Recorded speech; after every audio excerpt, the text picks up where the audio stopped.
All right, there we go. Another episode of Beer Bacon Bros coming at you live. As always, I'm Alex.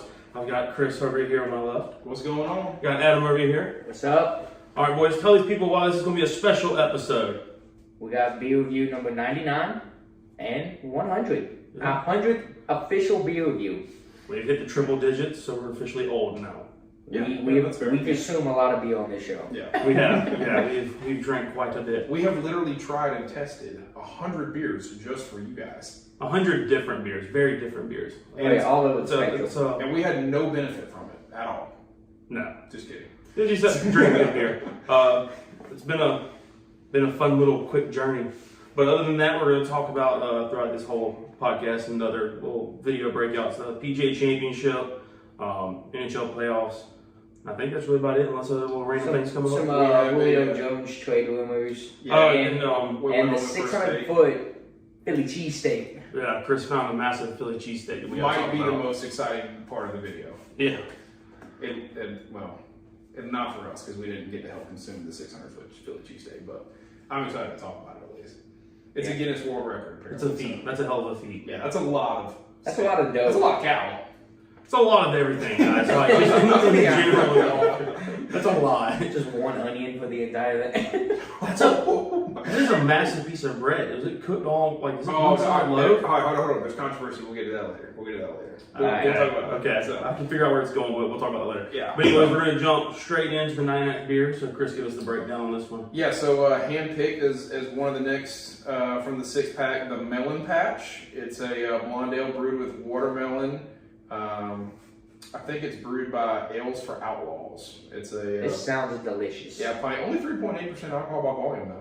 A little bit less than a Bud Light. Yeah, less than a Bud Light, and I'm sorry, it's brewed by Lone Rider Brewing Company in Raleigh, North Carolina. I don't know if the Ales for Outlaws is like just part of like a brand of the ales. Like maybe they have a couple different ales for Outlaws, and this is the watermelon patch one. No. We can do it. Maybe so. Yeah, but it literally says "summer in a can" on the side of it. Yeah, that so sounds delicious. I'm hoping this is going to be. I'm a big watermelon fan. Are you guys a big watermelon? Yeah, I did watermelon fan. Like growing up, like all I chewed was like the watermelon bubblicious or hubba bubba stuff like that. Yeah, watermelon Jolly Ranchers is bomb.com. Agreed. But the blue ads are still. It's a bit bubbly. Yeah.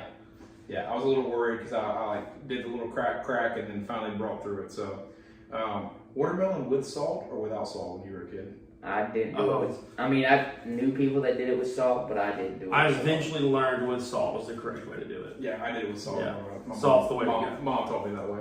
So. Nah, just eat it plain. It was fine. Remember also the good old days of eating a watermelon seed and then thinking you're gonna have a watermelon grow and explode in your stomach. Well, so did you? Or the same thing about bubblegum taking like 17 years to digest Yeah. or whatever. Yeah. So did you prefer seedless or seeds in your watermelon? Oh, seedless. I preferred seeds because I feel like it gave a better taste. It was more of a mature watermelon. So, Okay. Yeah. I'm gonna pass that on down and not give away any of my thoughts on it. So yeah, there was no reaction. I'm not really getting a smell out of this either. Yeah. It's interesting. Yeah. 3.8, no taste of alcohol, nice little easy drinkable. So is this something you could have on a boat and be alright with? Yeah. You could definitely have that on a boat in the sun, be alright with it. Yeah, I can see why Chris kept quiet now. Just Yeah. go for it. Just go for it. I mean, damn. Wow, that's all right. All right. Pull it while you're at it. You wanna know what it tastes like? It tastes like someone made a beer and then from the other room yelled, "Watermelon!" And then that was the most watermelon flavor they got. Exactly. It tastes like alcoholic water. I'm so disappointed. happy. I am. I am too. I don't know if it's a bad can or a bad batch. If you soak a watermelon Jolly Rancher in water and then put the water That watermelon Jolly like in a liter of water, and But- then you drink But that. let that soak and then put that water into the batch that you use in the brew. That's the It's watermelon. such a weak taste of It watermelon. is. Oh, Could have been so God. much better. And I That feel like sucks. watermelon is something they could have very easily blended in with this beer. I And feel like they just all lack right, it. so it's not even made with actual watermelon. It's watermelon concentrate. Yeah, So well, it's not. I mean, up the dosage 90%, please. Like, Yeah, up it up by seriously. I mean, seriously. There's no flavor. I'd rather them use like artificial Jolly Rancher watermelon flavor to give me watermelon that. This tastes like if you tried to have like a watermelon seltzer, just not quite with the. They've been better off just combination. labeling this. It's a blonde ale. Just look at the beer. It's a blonde ale. And it's a good blonde ale. Don't get me wrong. Yeah, it's a good Like, beer. There's no melon flavor. It's easily drinkable blonde ale, but it tastes like a blonde ale. It doesn't taste like a watermelon blonde. It looks like it has a little bit of a pink hue to it though. So it's like we talked to like talking to Doug and Maria at Swamp Cabbage as much as we have. You learn that like, the flavorings in the keg or in the batch, and then you add the beer into the batch and in the keg. So like this can may have been like on the tail end of this whole process, but maybe you got a bad can. Yeah, that's good. But I don't think it would have significantly dropped the flavor as much as we. Experience. Yeah, I agree. The lack of flavor is astonishing. I mean, if for Lone Rider Brewing, like you don't want this to happen to people though. Like you don't want this to be what it tastes like at all. Period. Yeah, because like I'm probably gonna give this like a second try, and if it tastes the same way, I'm never gonna be like, I'm never gonna beer again. Never gonna want it again. And not that it's a bad beer, it's just I'd be wasting my money on a watermelon beer that's not even watermelon. Correct. Yeah, I mean, Lone Rider Brewery Company, if you fully believe this is supposed to taste like watermelon 100,000%, then you might want to send us another can. It's like people always make fun of like the LaCroix like soda waters and seltzers. But how like they've got stronger flavors than that. That's what I'm saying. White Claw has a watermelon flavor that actually tastes like watermelon. Yeah, it's my favorite seltzer out of I'm just talking about LaCroix like seltzer waters. Yeah. People always make fun of how like those things taste like static electricity and stuff like that. Like, they have flavor. Yeah. Those things have more flavor than that. 100%. Yeah. But like you're saying, the watermelon seltzer, White Claw I had this weekend was actually a lot better than that. Yeah. Now for blonde ale wise, great blonde ale, extremely light, crisp, drinkable. But for it to be called the Melon Patch and you advertise it as a watermelon. It's disappointing. Yeah, it's truly disappointing. It's not where you want it to be at all. 5.8. 4.9. 3.8. Wow. I'm matching the alcohol content. I'm just going straight for it. I was being generous with the 5 though. I mean, that's still like. You don't want to change it? No. No, you feel good about the 5.8? Yeah. Okay. But I mean, you know what? I mean, because I feel like 3.8. I'm gonna jump them up just a 4.5 because it is a good blonde ale. I say it's not a but bad just the beer, lack just of watermelon is hurting it. Yeah, the lack of flavor that you advertise it at is not there. If I literally just put a different label on that beer, it'd be a completely different experience. It's just the fact that you're expecting watermelon and don't get it. Yeah, if you call this a blonde ale, it's probably in the 6s, maybe like low 7. But I mean, when you advertise watermelons, and I'm a huge watermelon fan, so that. I think we established all 3 of us are, so I mean, it's just, we were excited. I was excited for this. That's my like I was too. Is that your go-to summer fruit, is watermelon? Probably, pineapple or watermelon, yeah. Your go-to? I think one of those 3 is certainly my go-tos. Yeah, watermelon is for me. I don't know, I just guess it was like the way it was like I was raised or whatever. It's just my favorite flavors. That also is on cantaloupe. I was about to say cantaloupe. We had a bunch of cantaloupe on the beach in Florida this past week. Pineapple's good. I just can't eat too much pineapple. It eats away your mouth with the acidity. A cantaloupe beer though. Doesn't sound that. Somebody got the kahunas to try that. I would try and brew it or try it. I want to see somebody try and brew it. I mean, I drink it. Listen, we drink all kinds of things. What's the it looks just like cantaloupe, but it's green. Honeydew? Yeah, honeydew. Yeah. I hate honeydew. It tastes almost the same. Not a fan of honeydew. It literally tastes almost the same. Not a fan. It's a little bit sweeter than cantaloupe. Not a fan. Okay. All right, fair. All right. So one final time for the round: 4.9, 4.5, 5.8. So, and that was the Melon Patch. Adam went with his hype on that one. Yeah, I did. Exactly how he wishes he was 5.8. So the Melon Patch, 5.8, brewed by Lone Rider Brewing Company in Raleigh, North Carolina. So could be a little bit better. Room for improvement. I'm hoping that we just got a bad can. We hope that. So. All right. All right. So NHL stuff that we have to cover. So obviously you got to be pretty happy. Wait, how was Pittsburgh sitting in their series with the Islanders? They dropped game 5 last night, so we're down 3-2. Okay. So who all is finally or officially moved on? Boston, Yeah, we've got Boston. Did they sweep, or did they drop a game? They know the only sweeps are on the left side. I would say the So they dropped one game to Okay, Washington, which is kind of surprising to me a little bit. Like I feel like the Capitals would have taken this a lot longer of a series. The Capitals were what, the number one team out of it? No, I think Pittsburgh won their division. Yeah, Pittsburgh won it. Yeah. Okay. Yeah, Washington was number 2. The Bruins beat them as the number 3 seed, so a little bit of an upset there. Not really. It's like saying a Yeah. 8-9 seed in like basketball, I guess. You know?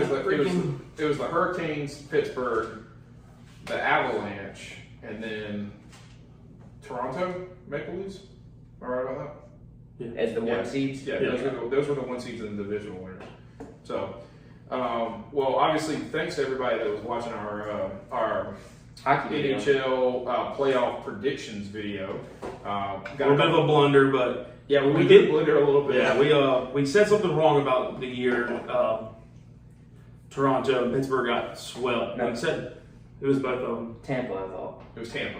Was it Tampa? Yeah, Tampa Bay Lightning. Yeah. So we made a little blunder on what year those two teams got swept. But the sad part is we corrected ourselves, but that part got edited out of the video because Adam over here was like wandering around the room and doing other things. He was not being a professional. Technical difficulties caused us having to...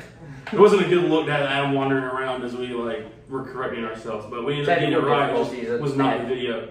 But I appreciate you guys on YouTube that were correcting us and letting us know. It's good to see the engagement. And we appreciate your comments too, because I actually have written a couple things down and wanted to kind of go over those as well. Because I actually I reached out to a person and I'm trying to think about who it was. It was the handle was Quack07. And he gave me the full spread. He was like, all right, here's my 4. His 4 were Carolina, the final 4. Carolina, Montreal, Boston, and Colorado. So those were his final 4. He said Boston and Montreal in the finals? In the finals, and then Boston winning it. And I wrote it back, and this is all fair game for anybody that wants to take the challenge as well. I wrote it back, I was like, yo man, listen, if you hit this perfectly, I'll send you some swag. We'll send you a koozie. We'll send you a couple stickers for free on us. Yeah. If you hit this thing perfectly, we'll take the gamble on it. So, we appreciate the comments. Taylor came in and said the Panthers are going to win. Somebody that was a Maple Leafs fan, it was a Maple Leafs fan came in and was like, nah, man, there's no chance that the Panthers win. You're out your mind. So, is he like every other Leafs fan? They're like, yeah, this is our year, but they lose in round 1. I don't know. Is Toronto even? I haven't kept up with it enough. Did they? No, is that them advancing right now? No, that's Winnipeg. It's Winnipeg. Okay. Toronto is up, I believe. Oh, Carolina? No. They're playing. Toronto is playing Montreal. Okay. Yeah. Okay. So and Toronto's up 2-1. Is that what we saw? Yeah. Those games are probably actually happening right now, if not over. So we can update that. One play to I say it. Yeah. So, but surprise team that I thought is doing better. Toronto is up 3-0 at the end of the second in intermission right now. So Toronto it looks like they're poised to go up 3-1 in the series. Okay. Right. Yeah. And then the President Hurricanes are tied 1-1 at the end of the first right now. That series has been a lot closer series than I thought it was going to be. And it's been fun. because Carolina was looking hot, dude. Oh yeah, but it's been fun. It's been fun to watch with Zach. But as a Preds fan? Yes, but at the same time, it has also been aggravating. Why? Because 1 minute, he's up here, but then as soon as they score a goal, as soon as something bad, his whole demeanor changes, and it's like, fuck these guys, we fucking suck. Blah blah blah. So he's a sports fan. Yes, but who had the clean sweep out of the 3 that are already advancing? Both teams come out the left. You had Winnipeg get the sweep, and Colorado got the sweep. Wow. Which surprised me about Winnipeg because I said in my last video I liked the Oilers to be one of the sleeper teams. Homeboys just go and get swept in the first round. Didn't one of them go to 3 overtimes out of the 4 games though? Scroll down. I actually think that's what it is. No, it's the Capitals and Bruins. No, keep going. Look at one of the sweeps. I can scroll. I know that. I was telling the other one. There you go. It is. Yeah, it's the three of the four. Three of the four get overtime. That sucks, dude. Yeah. Just you're right there. And you got swept into overtime. Game 2 of Edmonton and Winnipeg was 1-0 in overtime. Yeah, that's a game. Wow. That's a game right there where you're literally just like on the edge of your seat the entire time. You're just like, something is going to happen. Each goalie probably had 40 saves. Yeah. The heartbreak in Edmonton right now. I feel for you guys. I do. I feel bad for you. What about the Boston series? I mean, they had 3 overtimes, but I mean, Boston ended up winning. Okay. I mean, hey. Boston won 2 out of 3 in overtime and won the other. Got to give credit to them. We have one more submission as far as peeking at their final fours. 2 out of 3 overtime. Mr. English, who did correct us on Tampa Bay. Again, we apologize for that. The video got cut. He has Carolina, Toronto, Colorado, and Pittsburgh. He's got, say that again? He's got Carolina, Toronto, Colorado, and Pittsburgh. Okay. Well, Colorado's the only one that's moving on to the next round so far. That is 4. Because they have got the clean sweep. Toronto is the Maple Leafs. Okay, they're playing. Man, I'm telling you, the left side of that bracket is strong. Go ahead. You've got the 2 sweeps. You've got Tampa over there. Not Tampa. You got Toronto over there, duking it out with the Canadian Habs right now. And Vegas too. And Vegas in the Wild. Yeah. Vegas is going to get that. You think Vegas is going to beat the Avalanche? No, Vegas is going to definitely move past the Wild. Yeah. But you think they're going to beat the Avalanche in the second round, though? I mean, that's got to be the matchup of the whole playoffs, though. That there is going to be one of the matchups. I think Toronto and Winnipeg now is also going to be one that everybody's going to be really excited for. Yeah. Okay. So, yeah, the Vegas was 1 game away from, a 5-game series. But they dropped game 5 last night. Yeah. Whoever's going to come out in the West and the North, man, it's going to be freaking wild. Yeah. It's going to be a tough. That matchup. championship game there is going to be insane to go to the finals. As a Pittsburgh fan, now that I've seen that Boston beat Washington, I think if we get past the Islanders, we will beat the Bruins, and then we'll most likely have to face. Shit, I was going to say the Hurricanes, but I don't know. Nashville's putting up a hell of a fight. Yeah, Nashville is. They're not riding off to the sunset. But you kind of hit on that, didn't you? As far as experience, because I feel like Nashville's. I did say that. I was like, Carolina was looking hot, but they just don't have the playoff experience, which is a huge thing in the NHL. They don't have that. They don't have that many veterans on the team that can, coach the guys through it and stuff like that and rally the team up. But I can't remember who the Pittsburgh fan was, but we had a Pittsburgh fan comment on the video and said that the only team that he sees that Pittsburgh may struggle with the entire play, he was calling Stanley Cup if you make it past this team, and it was Boston. So, really? Yeah. So great prediction by him. He felt I don't Boston know, was going to beat Washington, and here we like are. you're saying, I think Boston did give us trouble during the regular season. But like you were saying, the left on side of that bracket being Toronto, Winnipeg, Colorado, Vegas, whoever, those. That left side of that bracket is stout. That ain't no slump competition over there. I'm calling it now. As we're making videos every week, I don't know how fast it'll get to the series, but I think that Avalanche Vegas series will go 6 or 7 games, and it will be a heck of a series. Okay, I can believe that. It may be better than the whole Stanley Cup ends up being. But shoot, right now, So we've lost.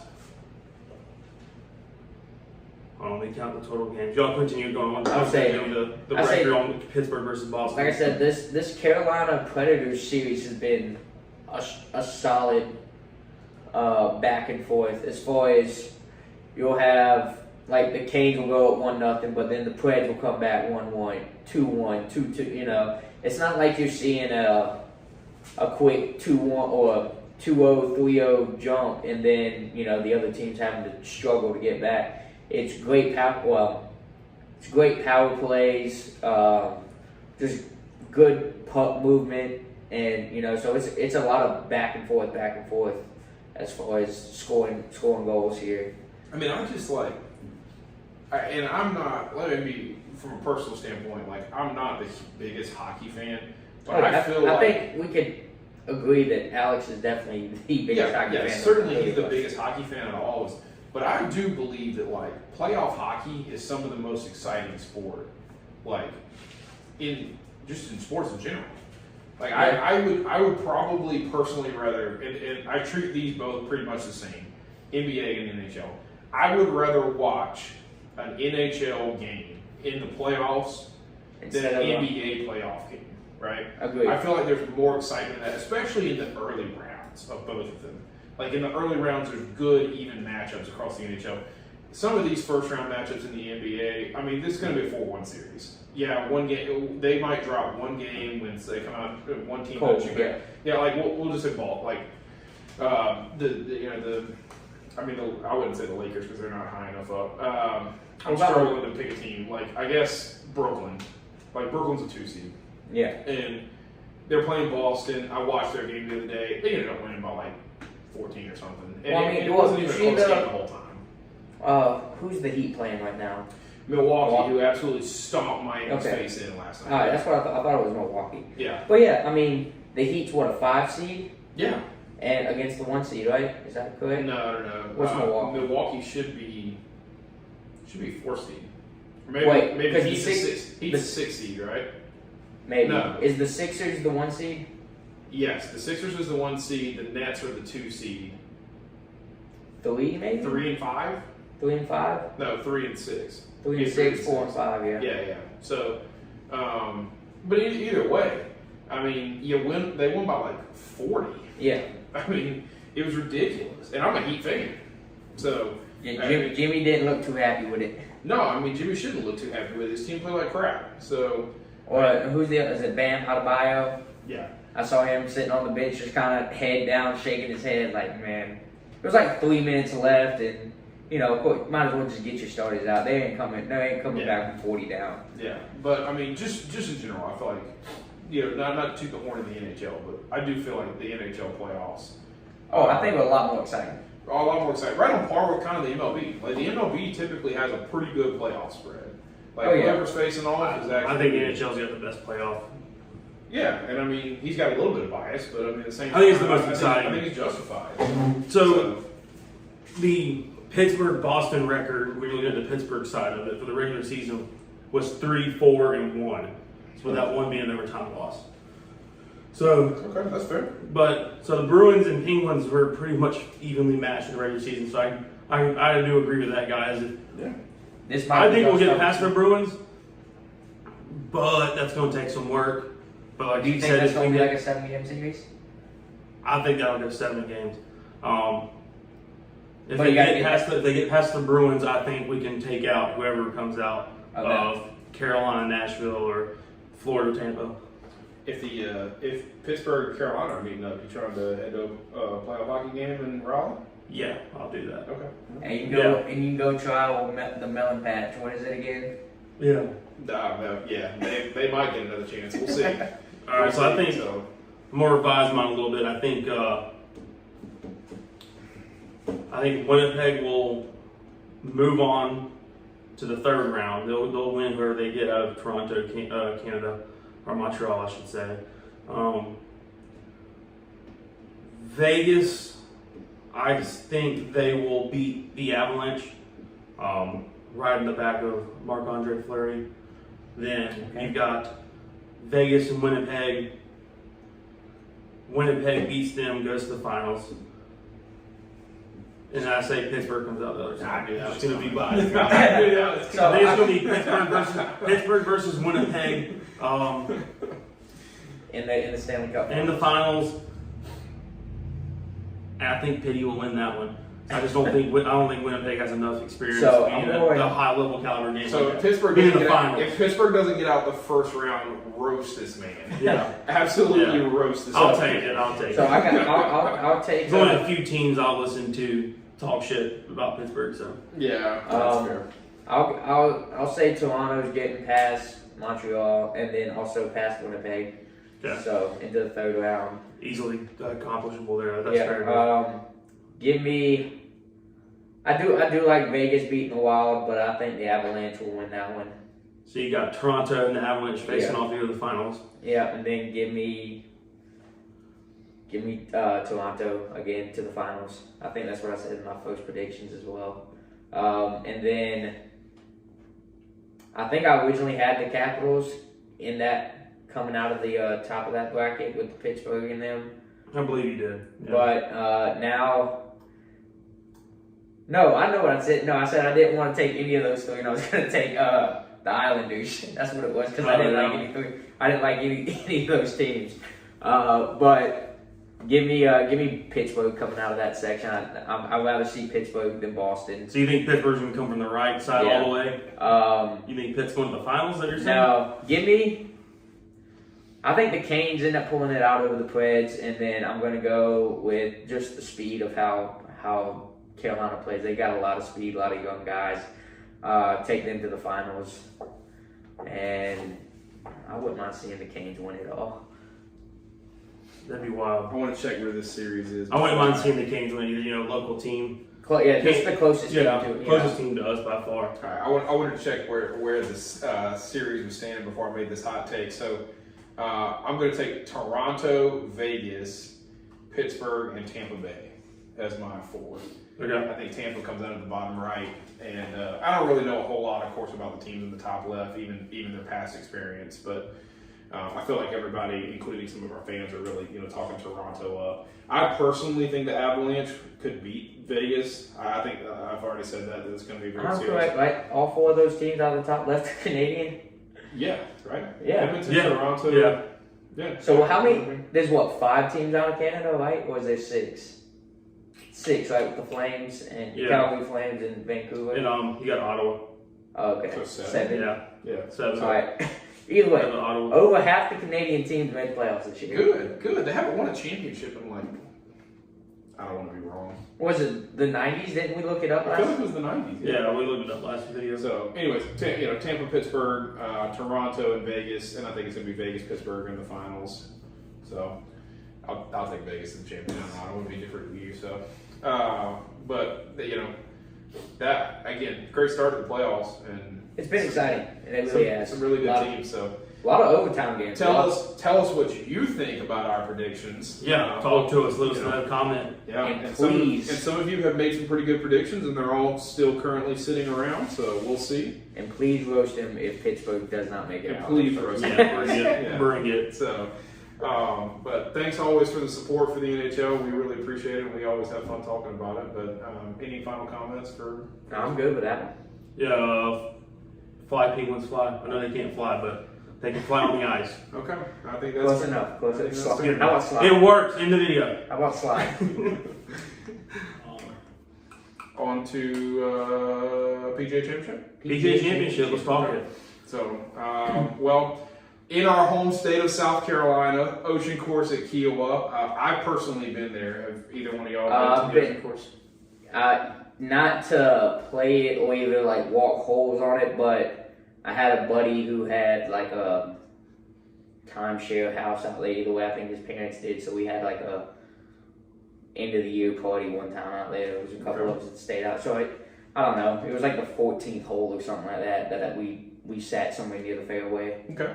Have you been to the Ocean Course at all? Not that I know of. Okay. Well, I've been all over the Hilton Head courses, but not Q. We're definitely going to go eventually. The three of us will certainly have to go at the next event. And I mean, the reaction from people has been that, even Barstool Sports said this, the Ocean Course at Kiowa needs to be hosting an event every 5 years, basically. Oh yeah, it's a great course. 9 years since the other PGA Championship was at Kiowa. That's the last major event. It did host a Ryder Cup in '91, but and then I guess what is it? The RBC Heritage that always gets played. That's always down at Harbortown Golf Links in Hilton Head. So that's our only here in South Carolina. That's our only every year tournament that we have, or every year course that's put on the PGA. But dude, it's one of the most. I have to argue that it's one of the most beautiful courses in all of the continental United States. You can give me Pebble Beach. You can probably give me Bethpage Black, TPC Sawgrass. So but I think it's definitely probably top 10. Yeah, top 10 in the U.S. So I'm hoping that against the Nationals up there. Well, yes, for the Masters, certainly. But dude, if if the Ocean Course at Kiowa ever hosted the Ryder Cup, I would pay. I would sell my first child and probably go to it. Like, Sell your first child. I'm not kidding you. That's a little steep. The Ryder Cup is the thing for me. Like, people want to go to the Masters, and I get that. But for me, I want to go to the Ryder Cup. I want to be dressed in red, white, and blue, cheering all the boys with an Eagle mascot head on my head, like. Just being loud, obnoxious, and doing everything you're allowed to do there. Yes. The Ryder Cup is a totally different experience. That's why. It looks like it'd be a lot of fun. I would love to go. Well, it'd be kind of like going to, what is it, the Waste Management Open in Phoenix, Arizona. You know what I'm talking about? Yeah, it's not patriotic. Yeah, but still, how they have whole 16 that everybody's wild at as you're getting into the par 3. Yeah. You know, everybody's making all the noise. But anyway, so really awesome event for the state of South Carolina. 3 PGA events this year for South Carolina. You get the RBC Heritage, you get the PGA Championship at the Ocean Course of Kiowa, and then we have the Carolina Open or something. It's being held in Jasper now because a course in California couldn't hold their tournament this year. So South Carolina getting a little love from the PGA this year. Awesome. You guys get to watch a lot of the PGA Championship at all? I watched some Thursday and then Saturday and Sunday. Not really for me because Saturday was a driving day. Yeah. And then Sunday was out on the lake just hanging out. Yeah, I didn't see much of it. Saturday was spent mostly doing yard work, and so I pretty much missed everything. Adulting is hard. Yeah. I followed it. Just didn't actually watch it. Mom's birthday was Friday night, so we were out celebrating for Mom's birthday, and then baseball on Sunday. So yeah. Yeah. Well, I mean, got to see bits and pieces of it, but didn't get to sit down and watch an hour or two at a time. So I saw the highlights. I watched all of it on Sunday, and I watched a good couple hours on Thursday, and then maybe 30 minutes on Friday. But one thing that I picked up from all 3 days, the wind was crazy on the Ocean Course. Oh yeah, it was. I don't think that it ever was below 15 to 20 miles an hour. So gust or like steady, most likely, like steady, yeah. So everybody was kind of factoring that in with drives and second shots into the green. So people were a little more aggressive, but all in all, great event. I mean, some big names kind of missed the cut. Xander Schauffele missed the cut. Dustin Johnson, of course, missed the cut. And I said, didn't he end up shooting 6 over? I think he ended up shooting 8 over. I mean, he was bad. It was a bad day. John Daly was 13 plus after the first day, old school John Daly ripping cigs on. Man's got cancer, man. had your McDonald's Lloyd Diet Coke out there on the driving range. Yeah. So he was 13 over on the first day, which wasn't even the worst. Like, somebody was 18 over on the first day, I think. Man. So damn, that's rough. Yeah. Bogey every hole, essentially. I mean, that is on average. Yeah. Yeah. So hopefully he had a few pars in there, just a bunch of doubles and triples. Yeah. Golly, I hope not. So what are your feelings about Phil winning though? I think that's absolutely awesome. I love it. I mean, yeah, I'm excited for him. Yeah, he's the oldest player to actually win a major like that. On the PGA Tour. Yeah. Held it for most of the weekend. Held the lead to most of the weekend. So you were as well. Thursday. I don't know where you sat on Thursday, but you were the co-leader after 36, and the outright leader after 54. Yeah. And then held him on to actually win it. Yeah. Nobody played from what I watched on Sunday. Nobody played great on Sunday. I mean, there were a couple people that were shooting some underscores, but I mean, Phil really just did what he had to do to win. Brooks, kind of fell apart. Louis Oosthuizen played really well, but he just couldn't get it together to scramble a couple things. I mean, the problem was that to catch Phil, people had to shoot 4 under or 5 under. Yeah, and it just wasn't happening on Sunday. Well, because what do you have going into Sunday? A 3-stroke lead? It was a 3-stroke lead, yeah. Mm-hmm. And then, I don't know. The best comment from the whole weekend, though, probably had to be the kind of, sly remark that Bryson DeChambeau gave to Brooks Koepka when they were interviewing Koepka kind of after his round. And they were asking him... he literally passed each other on TV. I've seen the video, but I don't know what Bryson said to Brooks. What other guys have said, or I just felt it difficult to read. Sometimes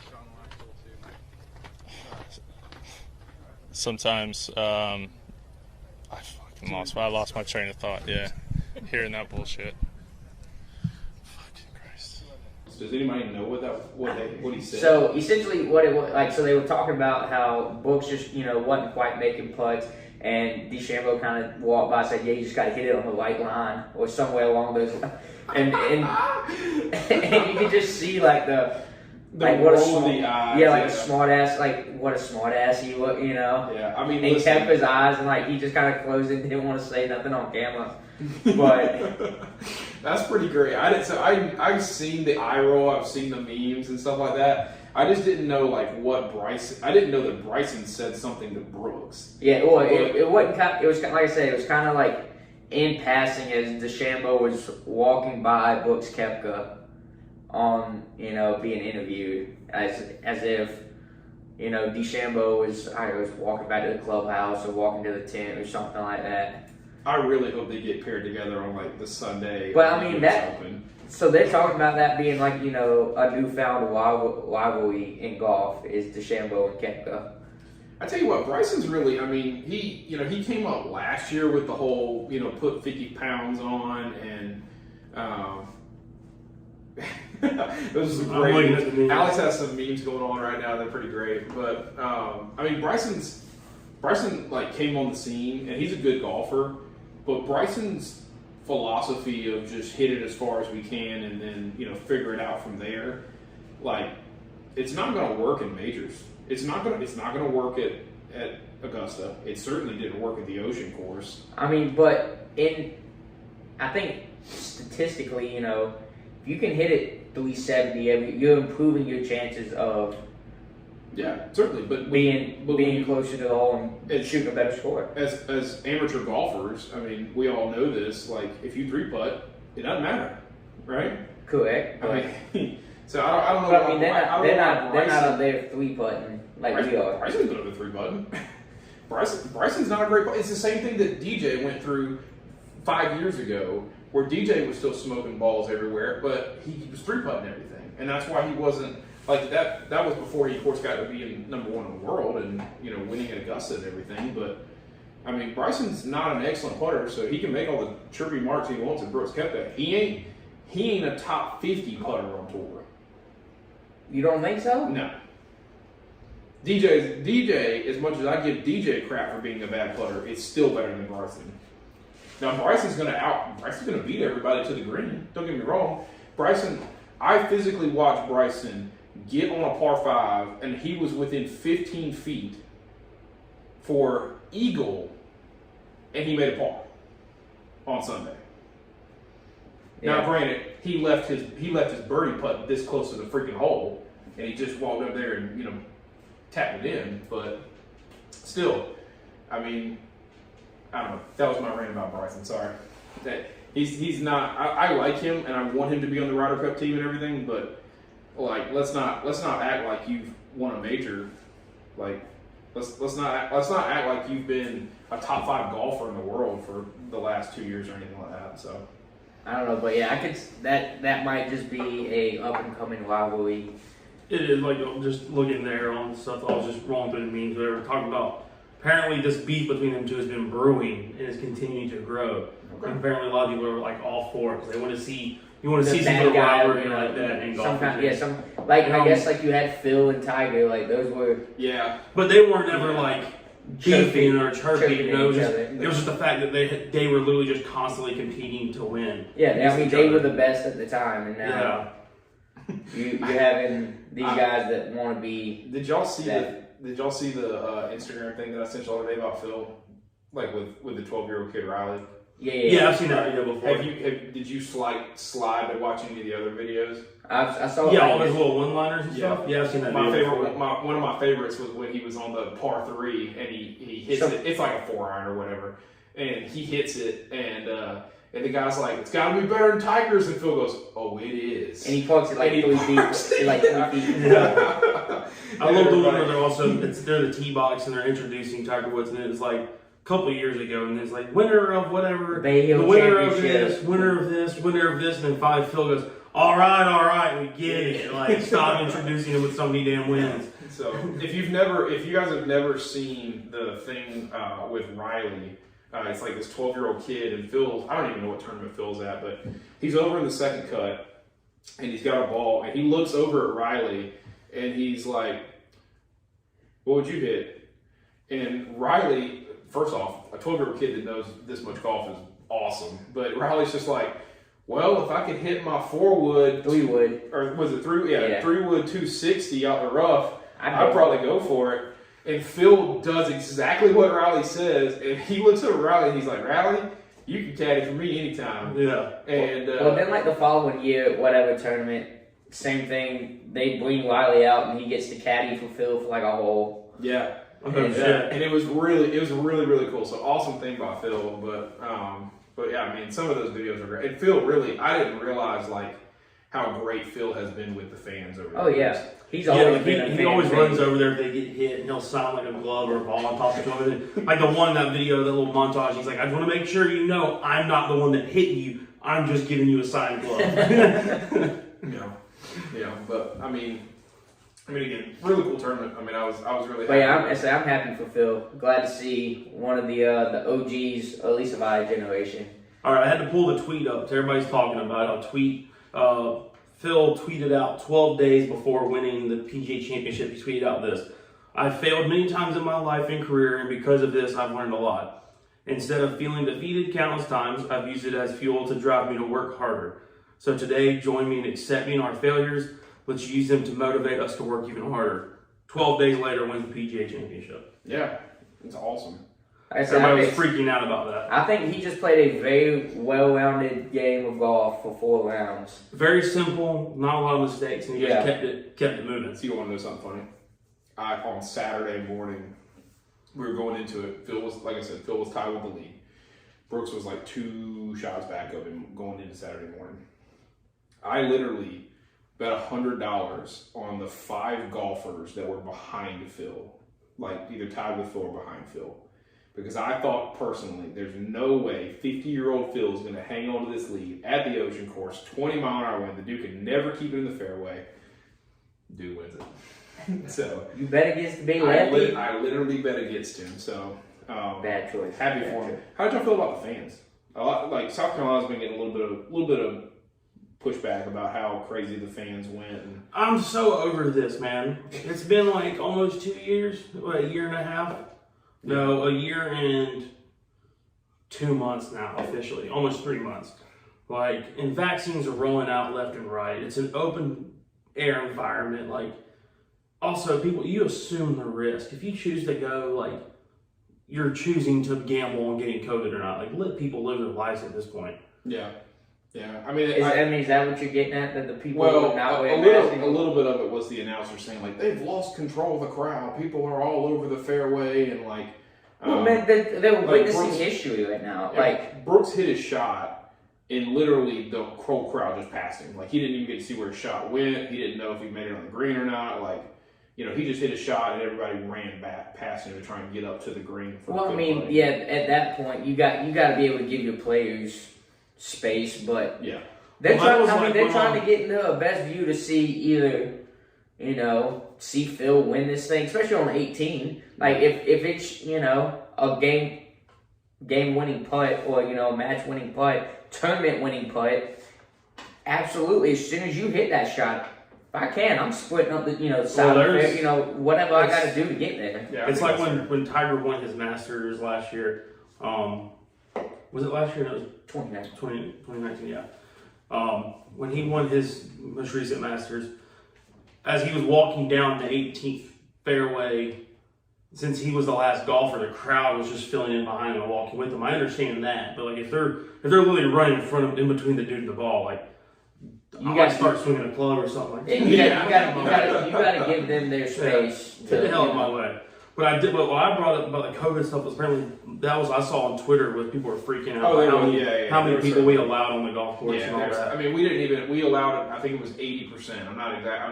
Don't quote me on that, but I think it was 80% of what they would typically allow on the course is what they allowed. And so, it was not even 100% capacity. But But I remember Barstool took a picture of like the 18th green with all the fans around it, and they were like, "Sports is back, baby!" Because all the fans were just going absolutely insane. Absolutely. That was actually Grayson Griner, former South Carolina baseball player who plays for the Detroit Tigers, was one of the ones that was like, "Sports is back." So I mean, yeah, I'm glad to see it. This was something, I think golf needed. Like I said, one of the OGs that we grew up watching finally getting. After being in a slump. You had Tiger not too long ago win the Masters. You got Phil now being the oldest one in major. Not only just any major, it's the PGA Championship. Yeah. So and it's here in South Carolina, so it means a little bit more for us personally. But all right, so does Phil win another PGA Tour event the rest of his career? Not Champions Tour, but like PGA. No. That's it. Yep. This was it. This was his. I don't think he will. I think he honestly might just actually start to like wean himself off this sport. Yeah. Well, he start being full time the Champions Tour, or it just I don't know. He may not just actually like put everything on the line. No, I think this is it for Phil. Yeah. Either I don't think he's gonna retire, but you're gonna definitely tell he's not giving it 150%. Well, so the big thing, and this is what I was getting at the other day in our group chat, talking about qualifications for majors. So Phil actually, before the PGA Championship, the U.S. Open reached out and said, "Phil, we'd like to extend an invite to you as like an exceptional and Phil did not actually technically qualify for the PGA Championship that's coming up in June because he wasn't within the top rankings. He hadn't finished in the top for a major. Yeah. He had not made the qualifications for the PGA Championship. He never even won a PGA Championship. You mean the U.S. Open? Or sorry, U.S. Open. Yeah, U.S. Okay. Open. Yeah, I was saying that wrong. That's what I meant. So, so Phil actually hesitated about it personally. He said he wasn't really sure whether he was going to accept it because it didn't feel like he, earned it. Yeah. But this was the invitation to the U.S. Open in June. Yeah, the U.S. Open in June. So he ended up accepting it before doing the PGA Championship. But now, since he's won the PGA Championship, he's good for all 4 majors for the next 5 years. So he can actually literally just play the majors. He doesn't have to play on the tour. He doesn't have to play on the Champions Tour. He can just play the majors for the next 5 years. I know a lot of those. I don't know the majors. I don't know if it works for the majors, but I know a lot of the tournaments. There's actually a sponsorship clause to where you may not qualify for the tournament, but if the sponsor of the tournament is your sponsor, you're automatically in no matter what. And that's why. Does that apply to the majors now? Like a PGA Championship, do they have like other major sponsors? I don't actually know. I know that like the RBC forces every RBC sponsor to play in the RBC Heritage and Hilton. All their athletes, whether you like it or not. So DJ actually has to play in the RBC Heritage unless he's not healthy. Okay. So, which he does. He plays. Which some of them might hate because it's always But I mean, I feel like week before the Masters. It's the week after the Masters. Is it the week after the Masters? Yeah. But I feel like I don't know, all the South Carolina boys should want to play in that tournament. I agree. Oh yeah. I mean, it's a home course for you know. I mean, you're coming back to your home. It's a good way to see, like, especially for like DJ who grew up on the coast, went to school on the coast. Like, well, Glenn, I mean, he went to Coastal, but that's on the coast. Yeah, but I mean, it's 3.5 hours from Coastal. Yeah, but still the coast. He literally just said went to school on the coast. Yeah, I get that. But it wasn't like he grew up on. He went to school here in Columbia, and he went to Coastal, nowhere near Hilton Head. Yeah, but it's still a lot closer than any other player out there. So it'd be a good way for at least for him to, for family, a majority of family to come out and hang out. So you get a hometown crowd in there. Yeah. So, well, Matt, I mean, that's my reaction to the PGA Championship. Did you guys have anything else?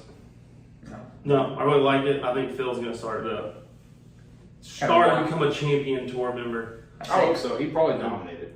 He will start to wind down a little bit on his PGA tour. Yeah. But you got why just play the majors for the next 5 years if you. Oh man, I don't. At the minimum, That's what I would do. So gotta be happy for him though. You can do the intro for the 100, sir. All right, here we go. Fighting out of Old Hickory Brewery, Wayne. Goddamn, what was it? 22 ounces. Okay. Let's start the video over. All right. Stash, cut, set, ready, and go. Alrighty, fighting out of Old Hickory Brewing, weighing 22 ounces, measuring 12 inches tall, It is the Centennial Fighter, Lindley Park. Oh, it really Just is. giving a little model of Chris. Yeah, it really is It's actually. Lindley Park. I didn't know it actually had its own name. He's the Centennial Fighter because he is the 100th beer. Yeah. You gonna pour it up in that glass for us too, please? Nah, man, we're gonna shotgun this stuff. You gonna shotgun Go it? grab the glass and shotgun. I got a wet saw. We can cut a little hole. You guys dive in bed? You Yeah. guys drunk? There you go. Do us the honor, Chris, of pouring that for us. I do want to see what this looks like. Hold on, I gotta put this down and be a professional pourer. Everybody just talk shit about my little boxing intro. Please do it. Oh, That not shit is dark. That is motor oil coming out that thing, man. Goddamn 530 just got poured in that glass. Jesus Christ. Did you not get up there? That sounds like a small engine motor oil right there. It literally went boom, boom, boom, boom, boom, like you're draining the oil pan. Jesus. It literally did too. It literally sounds That's- like motor oil coming out. That is not It's what I was thick. My thinking. word. It is thick. I gotta get this up on the camera. I want to. This is definitely a stout. My God. Little free marketing for Still Stout Brewing brew Company. with So honey. that thing Raspberries is. added. Yeah, stout brew with honey, raspberries added. Lucky number 7, I guess, up there. Yeah, that thing is dark and thick. Bro, the sound it made too. It literally sounded like oil coming out of the jug. I'm not gonna lie, that smells pretty good. You can smell the raspberry in it. All right. So you gonna give it the old first sipper, or we're gonna try and drink out of the bottle? That's solid. So how do we know this thing's not expired? This was wax sealed and bottled in 2013. Yeah. So this is 8 years old now. Yeah. Where has this been stored at? In your garage? This isn't mine. This was actually donated to us by Andrew from across the Okay. street. Andrew's kept good care of it. Andrew's taking great care of it. He's Andrew kept used to it. work for, God, I don't want to get this wrong, but I feel like he worked for World Beer, and I smell. he's got a pretty solid collection of some older beers and Some vintage stuff. some vintage stuff. So What we do you mentioned smell? that 100 was coming up, and Andrew was like, "Hey, I'd love to give you this." It smells like. Raspberries. I know it's a 1969 Mustang Fastback. That was the old SS Camaro. Yeah. So, but Andrew, we really appreciate you. He's a friend of the show. He's Yeah. actually, been on the show in some of our older recordings. Hasn't been on the YouTube channel yet, but great That's friend of heavy. the show. It is, but It hits like a stout, but it's got the definitely honey and raspberry and sweet. It's got that little peck of sweet in there. That It is, does. I say I smell like I smell the you honey. smell raspberry. Yeah. Good for it, man. Yeah, I mean, think about that. 8 years old and you still smell raspberry. Got some wax in my mouth. That I'm getting more honey than I am raspberry. Pull that from the bottle. If you pull that from the bottle, Did you give it the swirl? Did we ever make sure there was nothing down in the I bottom? swirled it a lot while I was trying to get the damn wax off of it. Make sure there wasn't nothing in the bottom we had to stir up or something. You get a pull off the bottle, you definitely get more honey out of it. I mean, I get Oh yeah. I get a good amount of honey out of this. 10% alcohol by volume. Hey, always love that. That'll make you go. So, Lindley Park is a sublime state of mind captured and bottled for your enjoyment. An imperial stout brewed with honey and with raspberries. Don't know why you put the "and" there like that. But anyway, I'm not an English major. Then aged in oak barrels. The resultant flavor is a delectable marriage of chocolate and raspberries. It was inspired by appreciation for retailers who have supported us in craft beer. We hope you'll continue to support them and your local breweries. Cheers. I get that chocolatey raspberry flavor. Try it on the bottle and you tell me, do you not get more honey out the bottle though? Like I said, I'm getting a decent amount of honey just. I know what from you the glass. Just try it on the bottle.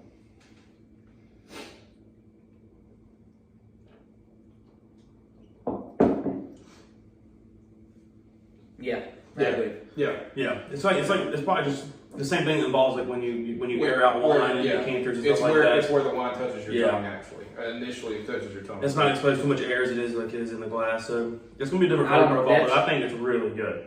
That is a very good beer. I agree. I think how they describe it, the chocolatey or the chocolate and raspberries. I'm getting that. It is awesome how great of a chocolate raspberry honey balance Oh, yeah. across this beer. Yeah, Because it's not dominated, and with most stouts, there's a strong I mean, it's just gonna be chocolate, right? And you could fit in some flavor, a marshmallow, a vanilla, a peanut butter, something like that. But the balance of all three flavors across this beer and across 8 years too, it's fantastic. It's really impressive. Really good. Really good. I'm so glad we did this beer for our 100th. Like, I'm so glad that Andrew gave this to us and was like, "Hey, I really want you to do something special for your 100th." Like, because this is very good. This is awesome. good. This is It's gonna also be a limited edition, so this is gonna be a little high score. See if you can find it. Just look up real quick. See if you can find it and what the price let point the mic is. show go to work. Yeah. What is the beer review Scale. website that? What's it called? Untapped. Untapped Is what typically, yeah. But let Alex look up and see what this is going for right now. If you're an Old Hickory, like if you're in Hickory, North Carolina, and they got some of these at the brewery, you're gonna want to grab this. This is gonna be not something you drink every weekend. So, Beer Advocate gives it a 95 Yeah. with 1.1 thousand reviews. I was exactly gonna give it a 95. I mean, it's son of a gun. All right, well. what That at least tells me I could be, freaking professional scorer for it. So it's up there. yeah, 9.5 for me. I'm just gonna go ahead and put it on the paper. Rotating seasonal. Ooh, so they continue to make this, just not the 2013 version of it. Mm-hmm. I'm gonna 9.5. You gonna go 9.5 too? It's in the 9s. Oh, okay. Yeah, they were making this beer all to at least confirmed up to 2020, so I'm sure they're still making it. Yeah, I'm sure. 9.2. Okay. This is very good. Again, though, this isn't something you can like. You couldn't sit down. I couldn't finish this bottle in one sitting. You couldn't drink a whole bottle of that one night. Just you on a chill night. Like, this is not. This is a sipping beer. This isn't like a. Yeah. This is like a multiple. Like, I could sit here for multiple hours, like an hour and a half, 2 hours on this beer. I mean, you get like a pint and a half or 2 pints almost out of it. So yeah.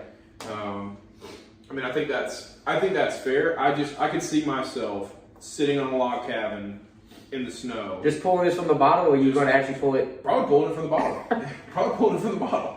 In a rocking chair on the porch or something. I mean, it needs to be a cold environment. This is clearly not something you drink on the lake. Like it's got a hip, like a mountain, Oh yeah, absolutely. To it. It's so fun. I was just looking at these different reviews. Like one review, these guys like no chocolate, and another guy's like leads off with chocolate, and it's just like it's crazy. Like reading these Beer Advocate guys, they're like these are definitely not the verified guys that work for Beer Advocate. Yeah, it's just these random commenters. They're like all over the board. Yeah, but I'm gonna have to go with. Do we know what our highest rated beer is yet? We do, but it's on that list right there on that camera. Yeah. So That's I'll have on to take a the look at it. I believe one of the sisters got a 9.8. She did, yeah, one of the sisters did. Got a 9.8? Either a 9.6 or a 9.8. I'm gonna go 9.4. 9.4. Yeah, this is very good though. This is very good. Yeah. Do you like the flavor in? Bro, I can tell you right now, this thing would get me lit. Lit. Yeah. After Heavy 10% alcohol. I would get through one of those and like go to stand up and get another one and be like, oh shit. I'm gonna switch to natural light. Cut back down to that old melon patch. Yeah, we get that melon patch alcohol water over there. 3.8, so put it back down. Yeah. Shoot, because even natural light got more than that. Yeah. Oh yeah. You need to keep the melon patch on handy when you're getting too drunk, but you still want to drink. No, or was it the Rattlers that had like what was The it? Rattlers are like It was 1.4. 1 point, yeah. It was Jesus. 1.8, something like that. So, what did you say that was? That was a pint and a half. It was a pint. Pint. 22 ounces. Yeah, It's 22 ounces. Yeah. So, yeah, that's a pint and a half, I think. If I'm getting It's that right. a So pint, measuring- 6 ounces. Okay, so almost a pint and a half. Yeah. All right. Okay. So, Yeah, almost fine. yeah, that would fuck you up. That would get you pretty good. Oh yeah, absolutely. What I was gonna ask. So you do get like the stomach warming and all that stuff that you would get up like a nice heavy stout, that warm feeling. Yeah.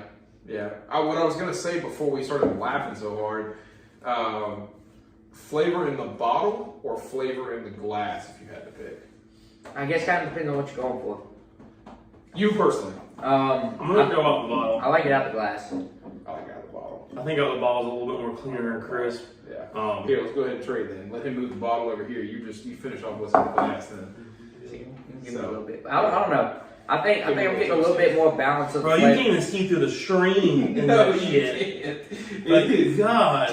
I think They had to put like black food color in the shit just to make it even darker. That is blacker than black coffee, if that even is possible. Yeah. This is like if you This is like mud coffee. Yeah. This is what the Marines drink. Yeah. if you let coffee sit for the day, and this is what you had to come back to. Not only do you let it sit, you let it sit on top of the warmer so it just gets burnt as it's sitting there.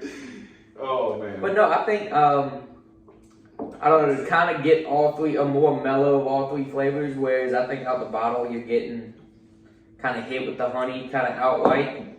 I think out the glass you get a little more blend of all three. I'll give you that. I'll give you that, yeah. I'll give you that. I mean, it just feels like just natural honey in there. That sounds like, it probably, hickory's in the mountains of North Carolina, yeah, right? Yeah. So it's probably, they done went and harvested some beehives out the trees and scraped honey. I wonder if they do have like some crazy story, like, we send John out there every day to the honeycomb. Yeah, to the honeycomb. That would be pretty wild, I'm not gonna lie. But it would be deserving of how good this beer is. Oh, yeah. It would be so deserving of how good this beer is. So, wow. So back down the line, 959492 yes. on the Lindley Park number 7 stout brewed with honey and raspberries from Old Hickory Brewing in Hickory, North Carolina. Awesome beer, very good. What a 100th though. I'm so glad we did this. I'm so glad we had. Again, like you said, shout out to Andrew for allowing us to do this. Yeah, for having this beautiful. Seven Perez, you're awesome. Yeah. We'll definitely have to have you on the show as a gration of our appreciation. But yeah, and so we can say this was a unanimous decision. It was our little boxing analogy from earlier. This is Yeah. a unanimous or This is KO? this is KO. This is KO. Yeah. KO first round. What's on First round knockout. A minute and 22 seconds in the first round. This is what we hope Floyd Mayweather does to Logan Paul. Whatever Paul brother whatever Paul fights. brother that's fighting. So, you can get that on YouTube because I know one of them's a YouTuber or whatever. So, So I'm very pleased with this. Yeah. Very pleased. I'm happy. Very happy. Anything else you guys want to add? No, good job. I love that beer. Yeah. Great 100. Congrats, boys. Yeah. Congrats. Okay, cheers to 100. Cheers to 100. Cheers. So, I know they're all over on YouTube, but you can find all 100 of them on our Instagram. So make sure you're following they're all out there. On Instagram, Facebook, Beer Bacon Bros. I think the Instagram is actually beer_bacon_bros. Yep. And Facebook is literally just Beer Bacon Bros. You'll see our logo. So, and as always, subscribe to our YouTube channel and appreciate y'all's support. Yeah, just listening in. Check us out on YouTube if you haven't. Comment, share, send our videos out. Spread the love. Yeah, make sure you're Spread the subscribing. love. Make sure you're subscribing. We're always providing some weekly content. So I guess next we will get into your 600-foot Philly. Okay, that's fair. We only got 2 things left for the night, so 600-foot Philly. I think What else did you have? Yeah, what's the second thing? The first take with Julio's interview. Oh yeah, we ain't really got to cover that. I kind of want to cover it because I'm personally a little like, and this is what. All right, let's go ahead and cover it. It'll be a quick conversation. I think. If you haven't seen this, actually, one of y'all pull it up, and we'll play the audio into it, and they'll be able to watch the video below. So, Are you pulling it up or am I? I got it. All right. because Here's what I'm mad about. Mr. Fucking Minuteman. You got it. Yeah, get you to sit that. Here's what Want I'm me to mad pull about. up just the audio on and play it into the Yeah, just play it. Yeah. We don't own the rights to this.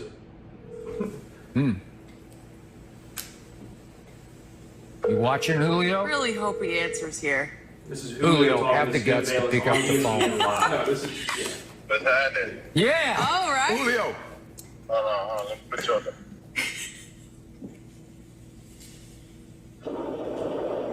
Can you hear me? I got you. This is your favorite uncle. What's going on, bro? Man, nothing much. About to go meet up with my brother. What's happening with you? Man, look.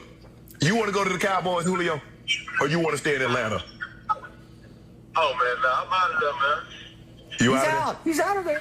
Are you going to... Ideally, where would you like to go? Right now, I want to win. Okay. Well, don't go to Dallas. If you go, you ain't winning in Dallas, Julio.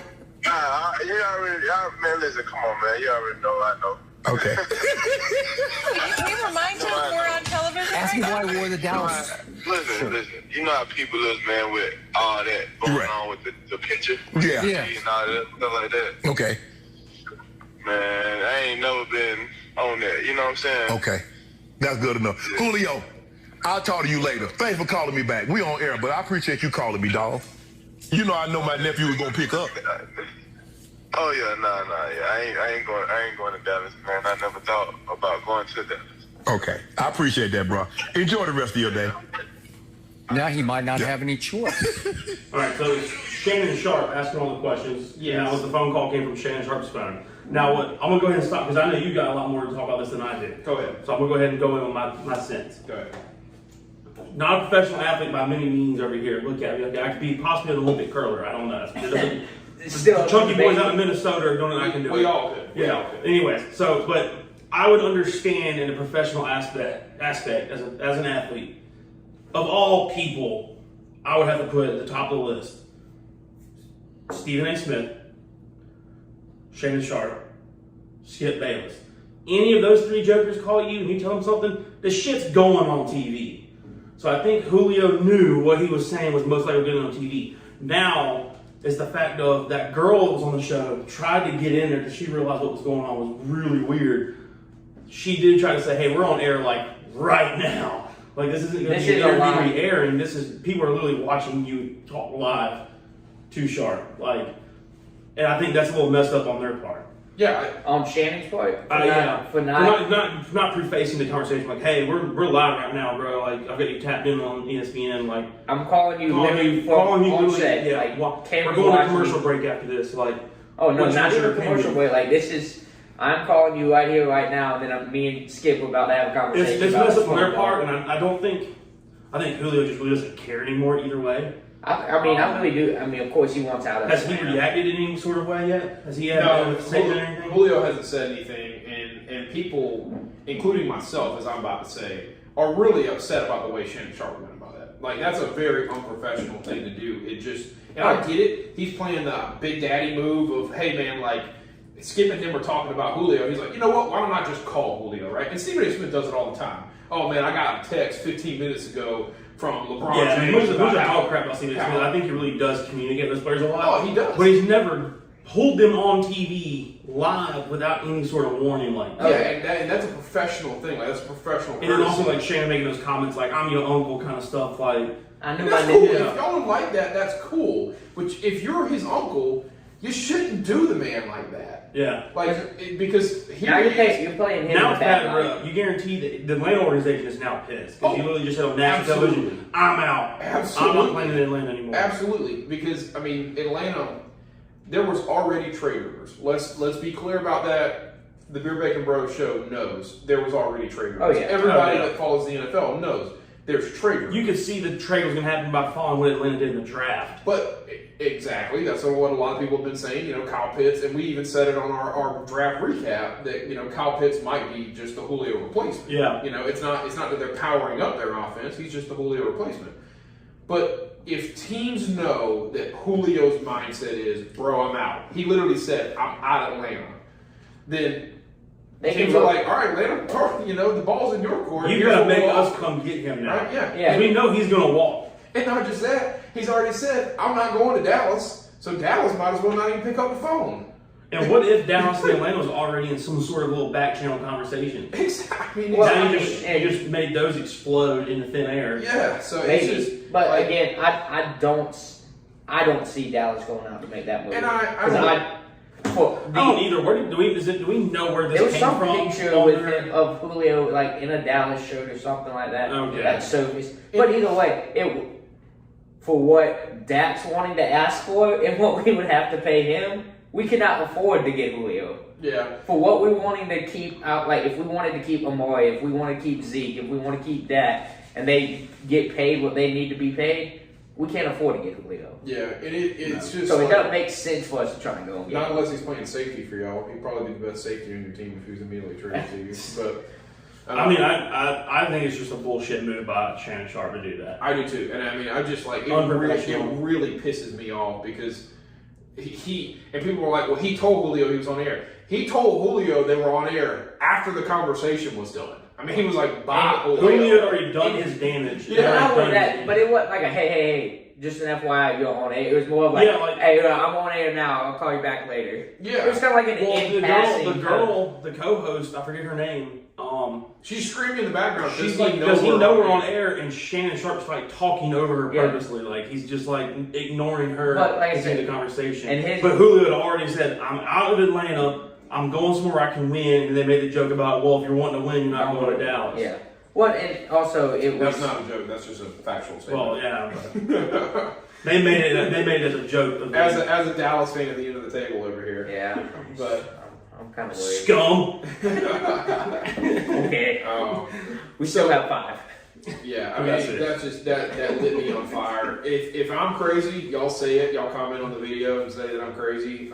But yeah, let us know what y'all think. Like, just imagine, dang man, you get interviewed like that, and you're on the spot. And it sounded like he was dropping down the road. He was. It sounded like he turned into the car audio. Yeah, he was having to. Oh yeah, he turned it to car audio. Like it skipped out where the Bluetooth connection was being made. Like, I want to know what you guys, as the listeners and fans of the show and stuff like that, whoever you stumble across the video, what you would do if you were in a Julio Jones position. You get a call from a media personality that you apparently have a very close relationship with, have what seems like a casual conversation, not realizing that is being broadcasted live on air, nationally. And not only that, but then if you did happen to hear the co-host, or if you did hear him say, "Oh yeah, by the way, I'm on air." Well, how would you have handled the situation? Well, not only that, but it was like, again, Shannon Sharp's comment was like in passing, like, hey, how you doing? Hey, Chris. And he just kind of kept on going with the conversation. Not like it wasn't even that. It's not like I directed it. Like, I think you're right. Like, Shannon Sharp at the end was like, all right, Julio, I gotta go on there, and then like hung it up. Yeah, like didn't make it a point to be known to Julio that this was not only did I call you, but I'm live on air and millions of people hearing what you're saying. I'm also kind of surprised that the producers of the show allowed that to happen.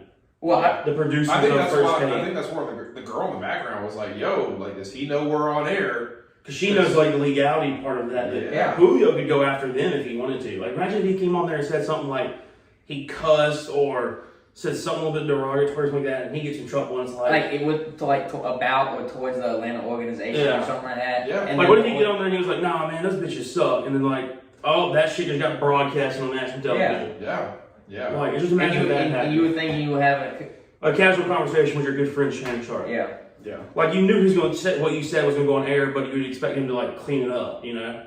I agree. Yeah. But I agree. That's ridiculous. If I was the producer of that show, I literally would have been like shitting my pants, been like, we need to cut this. Yeah. Like, somebody needs to get a hold of Shannon. We need to cut this feed, yeah. So before he gets Paul Pierce. But all right. No, I haven't seen the video of it. Is Shannon Sharp like holding his phone to his microphone or something? No, he's just holding it in front of him. He's holding it from so his mic's picking up his cell phone. Yeah. So it wasn't patched through the show. He literally just pulled out his own cell phone. Yeah, like he pulled it out of his coat pocket. Yeah, the producers on that show were shitting over it. They were like, "What the hell is happening right now?" I mean, they should be. They freaking should be. That's a bad look, honestly. I think there's going to be a little bit of a fallout to this. Nothing really major is going to happen, but somebody might have to apologize. People are roasting Shannon about it right now, and they should be. They really should. But that's also Shannon Sharp's one of those people. He's just not going to give a shit. He'll be like, I do what I want to do. Oh yeah. Like he's gonna roll it. He's got that swagger about him. Oh yeah. He did his time. I mean, he pulled out a cigar and Henny on the show one time and like. Yeah. Not confirmed. Otherwise, he'd be in Paul Pierce's seat. But yeah. But he's done his time. His name's out there. He's one of the biggest names that ever played in NFL. I mean, he's a massive media personality. Yeah. So 4 teams that I've seen that are interested in Julio, which of course now Atlanta is saying, yeah, we're open to trading Julio, and it's a first round pick or nothing. Like that's kind of the way. Atlanta When is Julio's contract up? Oh, I don't know, like 3 years or something. So he can't just walk right now. He's got a butt ton of money on him. I mean, I'm not exactly sure how much it is, but it's in the 20s, I think.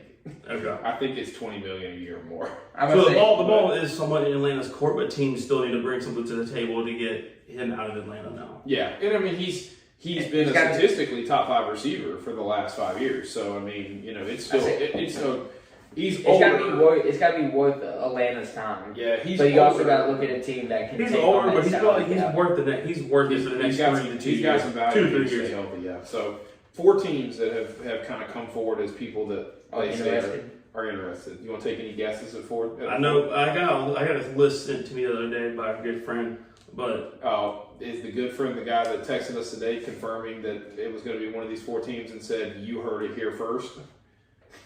Possibly. I know. Is it the good friend that's asking us to help him move? Yeah. So this list here was sent earlier in the week, and it's got 1, 2, 3, 4, 5, 6 teams on it. Okay. No. You want me to read them, or do you want to listen, Chris? The 4 that I have seen consistently over the last 24 hours: San Francisco, Green Bay, New England, and Seattle. Totally different list. Yeah. Okay. Say that again. I don't trust. The 49ers is a mutual team on this list. Okay. New England, Green Bay, and Seattle. I thought I heard the Jets. New England's on here. Green Bay and Seattle's on this list. This one's got the Ravens, the 49ers, and the Patriots, like you said. The Colts, the Chargers, and the Titans. I thought I had somebody throw the Jets the out Titans down. This came from The Athletic. That listed. Athletics is a reasonable website, but it also does say could be in the hunt for. Yeah. So again, that's before the Shannon Sharp thing. Yeah. So, but I actually did see AJ Brown of the Titans say, like, on Twitter at Julio, Tighten up. Come on, bro. Yeah. Yeah. He actually apparently was on. I just saw a second ago where he was like, when we were looking, it's also on one of these web pages we've got put up. He apparently has actually had like a actual conversation or a voice recording sent to Julio, trying to say like, "Hey, dude, like, let's get this shit." Yeah, I mean, it wouldn't surprise. I don't see the Chargers, and I do see where the Ravens need wide receiver. I'm not sure if they're going to make that kind of move, but I certainly feel like the Chargers are a team that's not going to. They got Keenan Allen, they got some older receivers. I don't see them going after him. I don't really see Seattle. I mean, I can see where teaming up with DK Metcalf and TJ Lockett would be interesting for Seattle, but I don't see Seattle making that move. Green Bay needs to make that move. Green Bay needs to make that move, and if you're New England, you really, really need to make Bro, like, okay, so let's talk about this. If Green Bay makes the move for Julio, is Rodgers still walking? Yeah. No. Rodgers will play. Rodgers will play with Julio? Yeah, because he finally got his weapon that he needs. Yeah. Or he's got something else around him other than Devontae Adams. But I also think Bill Belichick snagging Slides Julio his little way in with there. Mac Jones coming into his rookie season. Yeah, and I mean, Cam Newton there complaining about needing weapons. Now you get Cam, an outside receiver, and Julio. He's already got 2 of the top tight ends in free agency coming in. That kind of makes it a little more interesting for the New England offense. Julio probably has 3 really good years left in him. I mean, the guy's had turf toe for 25 years now. I mean, I'm not kidding. Like, since he was a freshman in college. Yeah, he's had it since Nom. I mean, exactly. So the guy's always kind of hurt or at least banged up. So I think Julio's probably got 3 solid years. I think Green Bay has to put the chips on the table to make the move. You haven't helped Rodgers. Rodgers is literally looking to get out. He wants the GM fired. Like he basically said that in an interview last night with trying to think of the guy. He just retired from ESPN or just left ESPN, but they were having like a final interview last night. He had Aaron Rodgers. The guy straight up asked Aaron Rodgers, "Have you demanded a trade?" And Aaron was like, Green Bay is such a great. Oh, is that the guy that said like F you Rodgers about cryptocurrency and F you Rodgers, older guy? I don't know. Maybe older white guy, maybe. Maybe it was, but I think it was just a joke, but there was a little. I think I saw it on like Instagram today, and it was like, "Yeah, Aaron, you told us to get big into crypto, and now this is happening." He goes, "F you, Rodgers," and Rodgers just kind of laughs as the guy walks away. No, I don't know, but I mean, Aaron gave him the runaround, one of the cleanest runarounds I've seen in a while. Green Bay is such a great fan base. They're so loyal. It's such a great city, great organization to work for. I just really want it to be, up to the standards that it deserves, and appreciation of the players and the way things should be done. I mean, he just like went on for like 2.5, 3 minutes of just kind of walking around the question, never answered it. Oh, yeah. what makes that actual reporter and analyst a great reporter / analyst is my mindset. He would have finished his little rambling. I went, okay, so back to my original question. If you demanded a trade or not, like I would have let him finish his little bullshit run around and then went back to it. But the guy obviously just rolled with it and was like, okay, I'm obviously not going to get an answer out of it. There's no reason to piss him off and keep beating the dead horse. Yeah, not going to get the nugget. But if you avoid the question like that, he'd have been better off just saying, no, I haven't demanded a trade. Him avoiding the question and giving that whole 2 minutes. Oh, we know he's demanding a trade. And I think he did it that way to do it the politically correct way. I've demanded a trade. Yeah, I think he did it that way to also send like a message to the fans of like, he doesn't. It's not you guys. It's not the city. It's not the team. It's literally this one dude at that one desk. Yeah, it's this one dude that decided to draft Jordan Love. The only offensive player they've drafted in like the only offensive skills player they've drafted in the first round since Aaron Rodgers. Yeah. I mean, it's the fact that they haven't drafted any help in the first round. They moved up to get a quarterback last year, and it was all this guy, right? I mean, that's. If you think about the last time they drafted an offensive skills player in the first round was Aaron Rodgers, and that was so he could push Brett Favre out. Yeah. And now you go and draft another quarterback, so he's like, okay, obviously I can see the brand on the wall. I was a part of this last time. I mean, if you're Aaron, like, you're literally telling them it's Julio or I'm out. You got to, right? And it's got to be that. Oh yeah. You got to put your foot down. And yeah, you can't. I mean, you had to be traded. Like you're under contract, you can retire, and collect whatever's guaranteed money left to you. But and then just do like what Gronk did or Marshawn Lynch did, come out of retirement. A year. Brett Favre get traded. Yeah, Brett Favre did. He came out of retirement twice. Yeah. So, but yeah, I mean that was kind of my hot take on that thing. So, I think Julio is probably pretty aggravated with it being on air like that. He's got to be. And don't put me on blast like that. That's what my mindset would be. Like maybe he just hadn't either processed it all, or he was trying to figure out a clean way to handle this situation. Yeah. Now that it's been blasted all over the air. So why is he really wanting out of Atlanta? Has he said yet? Well, Atlanta wants to like cut some. They want to cut some salary. Okay, it's really more than Atlanta's wanting to kind of move on. Well, I mean, Julio wants to win. Julio has played in one Super Bowl, had a wonderful performance in it, and has since then not had a chance to win. So Julio feels like this is my moment when I still got some good years left in me to go help a team win a championship. Right. Hell, if he really felt that way, I would live like, hey, Tampa Bay, sign me for like a 1 year minimum. Oh, okay. Like, let's go win another one. Yeah, you know what I'm saying? Like, if you're going to chase the ring, chase the fucking ring. Put some effort into it. Well, he's not a free agent though, and Tampa can't afford his salary. Yeah. Oh yeah, that does put a damper on things. So that's one of the biggest things, and you hinted at it with Dallas. Retire, then come. You got to find a team that has the salary room to actually pay this guy $20 million. It's not going to be a win now team.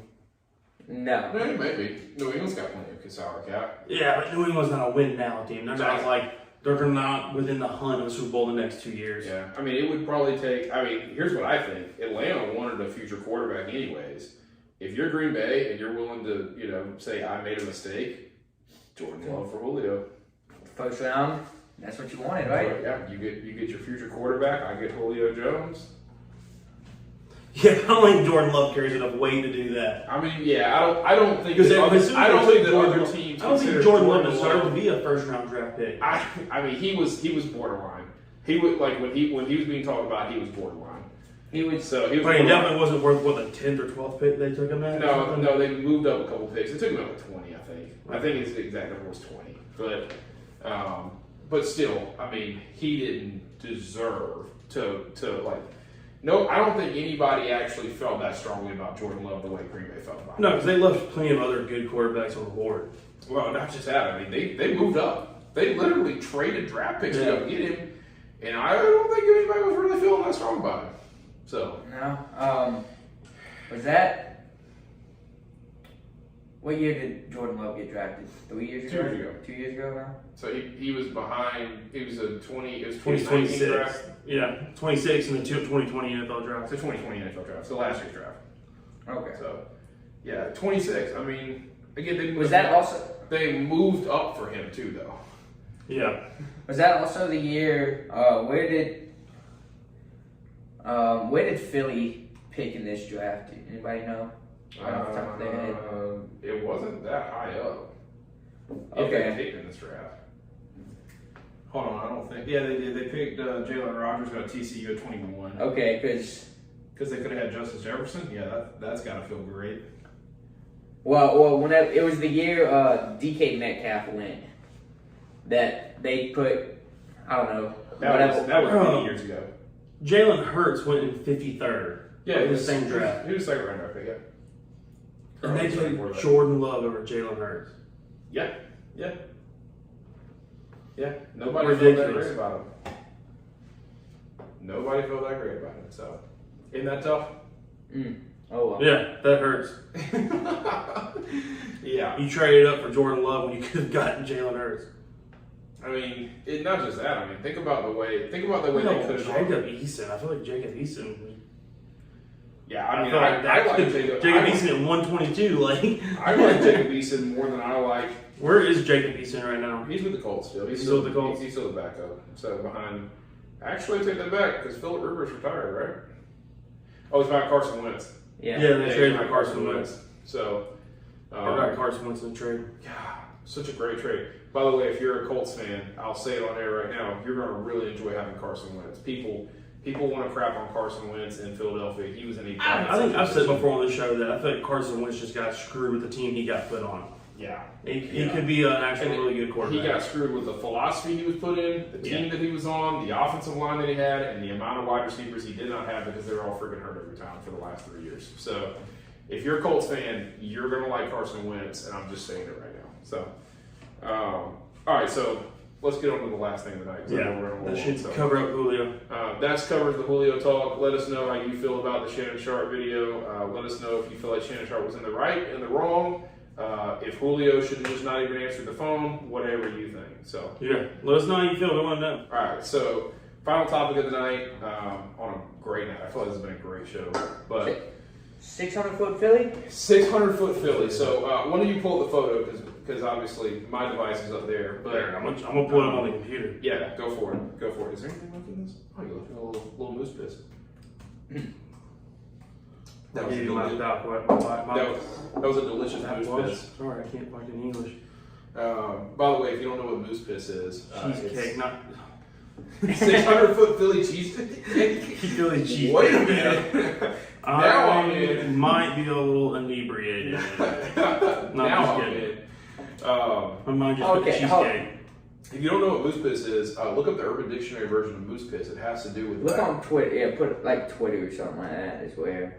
No, this might be it right here. Yep. Here you go. Oh, so before this, the world's longest cheesesteak wasn't even from Philly. Yes. Okay. Wow, that looks absolutely delicious. That's a piece of it, I'm assuming. Yes. So that was the controversy that y'all asked about earlier in the episode that I wanted to make sure I was getting across. This is not one loaf of bread. Yeah, There's no possible way to make one loaf of bread. Yeah. So, unless you built just a long, just charcoal oven and just with open sides, and you just kept sliding bread. So essentially, this is head to butt, 600-foot worth of Philly cheesesteaks. It spanned 3 city blocks. Then this is not. It was in South Philly. I don't see how you kept. That's just saying. Oh no, I just grabbed 600-foot pieces long of bread, 600-foot long Philly subs from Subway and lined them up down the street. This is why I wanted to talk about this. This is not. So literally tomorrow, if we went out and bought 601. I would have to and laid them out and just melted the cheese and steak on top of it from front to end. There should be no reason why we wouldn't now be the holders of the world record. I agree. This was from what I saw, it was multiple Philly cheesesteak food trucks. No, it literally says right here, the guy, after the owner of Rim Cafe celebrated his birthday on Monday by bringing together chefs from popular local cheesesteak restaurants to build the world's longest. So multiple chefs from multiple restaurants built the world's longest. In the Twitter photo that I sent now I can understand. Now there was a food truck that was people were shoveling these out of the food truck. No, one of these guys probably did own a food truck. Was like, hey, we can just slap this shit on the grill and just keep it rolling What and I'm- be outside. What I'm saying is that now, if I wanted to take it and now I skewered everything together and made it literally all have to fit into be one actual sub, I would count that. But you can like, especially on the Twitter page, like you can see Blake's where like the bread's not like it's literally just individual sandwiches. I have now just laid it. Oh, so it's not even lined up. No, Probably it's not. They kind of are. That's what I'm saying. Like it kind of is, kind of isn't. Like Click on that picture. Yeah, just zoom in. There you go. so, I Oh, mean, dude, yeah. it's just literally I just took 600-foot-long loaves of bread and laid them. Slice them in half and then laid stuff on top of Yeah, it. but like I said, now if I like somehow had like skewers and skewered everything together No, to see, make I want it to one see piece, somebody actually go out and roll A 601 dough. feet of dough and come through like a blowtorch and just kind of like Cook the bread. cook the bread and slowly That'd move be down. wild. Keep it wrapped in saran wrap as you move down and then just like slowly cook the bread. yeah, That'd be. I think we will. I'm telling you, I think you could get an open oven, like open on both sides, and you're just sliding. Kind of like how down pizza through places have the pizza just slowly roll through an open oven. Like Quiznos used to do Yeah. with sub. Yeah. but yeah. So as you And literally just have like the butcher paper on a roll on the other side, and the guys literally just pulling the butcher paper down a long ass Yeah. table.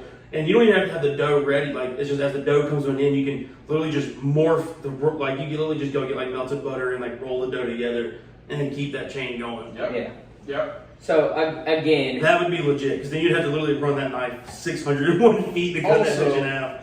What are they doing with 600 feet worth of Philly cheesesteak? Like it's I mean, all that- the people that just show up getting free. Yeah, they're Philly probably cheesesteak. was like everybody can grab a foot long section or something. Most likely. but that's what I'm saying. Like, well, not even they're probably. Why? They probably even sold it. Why can't we do this in South Carolina? I would show up for a part of a 600-foot Hey, Philly let's cheesesteak. do 600 feet of like blue crab, like crab bowl or something like that. like a Low country roll, yeah. Yeah, 600 feet worth of low country bowl. Yeah. Oh, that's an argument we're going to get in on the next podcast. Or Buford stew. Yeah. Low country bowl versus blue beef stew. What is it called though? But we're going to So, get but either way, the idea is great. Do I say this is a continuous sandwich? No. No, it's not. Oh yeah. It's 600 feet of subs. Yes. Like it's 600 feet of individual sandwiches lined up together. Yeah. And So like, I'm- that's a good bravo if you want to count that. But I don't count that as a continuous sandwich. Again, if I skewered everything No, so like, together, this is also where you get into the titling of it, where it's like 600 feet of Philly cheesesteak. Yeah. Not a 600-foot Philly cheesesteak sandwich.